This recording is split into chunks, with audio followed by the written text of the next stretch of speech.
السلام علیکم ناظرین، میں ہوں آپ کی ہوسٹ سمرا ناز اور آپ دیکھ رہے ہیں HI TV۔ ناظرین، آج ہم بات کریں گے جج آئینی بینچ کے بارے میں۔ جج کے آئینی بینچ کا کہنا ہے کہ مسئلہ یہ ہے کہ آرمی ایکٹ کے ماتحت جرائم اگر سویلینز کریں تو اس کا کیا ہوگا۔ آج ہم ٹاپک کو ڈسکس کریں گے، آئیے ویڈیو کو شروع کرتے ہیں۔ ناظرین، سپریم کورٹ میں سویلینز کے ملٹری ٹرائل کیس میں جسٹس جمال مندوخیل نے سوال اٹھایا۔ مسئلہ یہ ہے کہ آرمی ایکٹ کے ماتحت جرائم اگر سویلینز کریں تو کیا ہوگا۔ سپریم کورٹ میں جسٹس امین الدین کی سربراہی میں سویلینز کے ملٹری ٹرائل سے متعلق انٹرا کورٹ اپیلوں پر سماعت ہوئی، جس دوران لاہور بار ایسوسی ایشن اور لاہور ہائی کورٹ بار ایسوسی ایشن کے وکیل حامد خان نے دلائل بھی دیے۔ سماعت میں جسٹس جمال مندوخیل نے ریمارکس دیے کہ FB علی کیس میں طے ہوا تھا کہ آرمی ایکٹ فوج کے ممبران کے لیے بنا، مگر FB علی کیس میں یہ بھی کہا گیا کہ آرمی ایکٹ کا سیکشن D اس مقصد کے لیے نہیں بنایا گیا۔ جسٹس مندوخیل نے کہا کہ اب تنازع یہ ہے، وہ کہہ رہے ہیں کہ FB علی کیس میں سویلینز کے ٹرائل کی بھی اجازت تھی، آپ کہہ رہے ہیں کہ اجازت نہیں۔ جسٹس محمد علی نے ریمارکس دیے کہ FB علی کیس میں کہا گیا تھا کہ پارلیمان میں اب معاملے پر 2 سال میں ریویو کر سکتے ہیں، آج تک پارلیمان نے اس معاملے پر کچھ نہیں کیا۔ اس پر وکیل حامد خان نے کہا کہ فوجی عدالتوں کے حق میں دلائل دینے والوں کا انحصار آئین کے آرٹیکل 3 اور 8 پر ہے۔ اس دوران جسٹس مندوخیل نے کہا کہ تنازع یہ نہیں کہ فوجی عدالتوں میں سویلینز کا ٹرائل کیا جائے یا نہیں، مسئلہ یہ ہے کہ آرمی ایکٹ کے ماتحت جرائم اگر سویلینز کریں تو کیا ہوگا۔ آرمی ایکٹ میں درج جرائم کرنے والے اگر اس کا دائرہ اختیار سویلینز تک بڑھایا جا سکے گا یا نہیں۔ اس موقع پر وکیل حامد خان نے کہا کہ آرمی ایکٹ میں شامل وہ شخص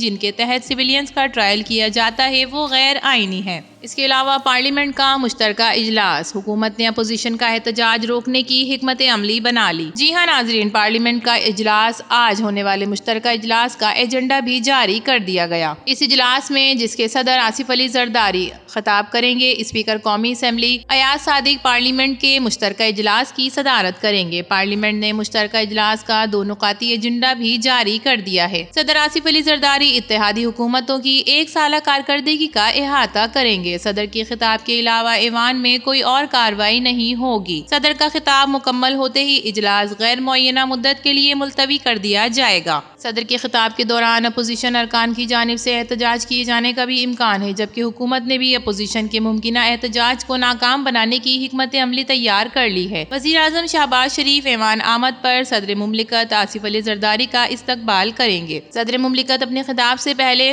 اسپیکر چیمبر میں وزیر اعظم سے ملاقات کریں گے۔ ناظرین، اس اجلاس کے بارے میں اور آئینی بینچ کے بارے میں آپ کا کیا خیال ہے؟ اپنی قیمتی رائے سے ضرور آگاہ کیجیے گا۔ ویڈیو پسند آئے تو اسے لائک کیجیے، HI TV کو سبسکرائب کیجیے۔ تو پھر ملیں گے کسی اور نئی ویڈیو کے ساتھ، تب تک کے لیے اللہ حافظ۔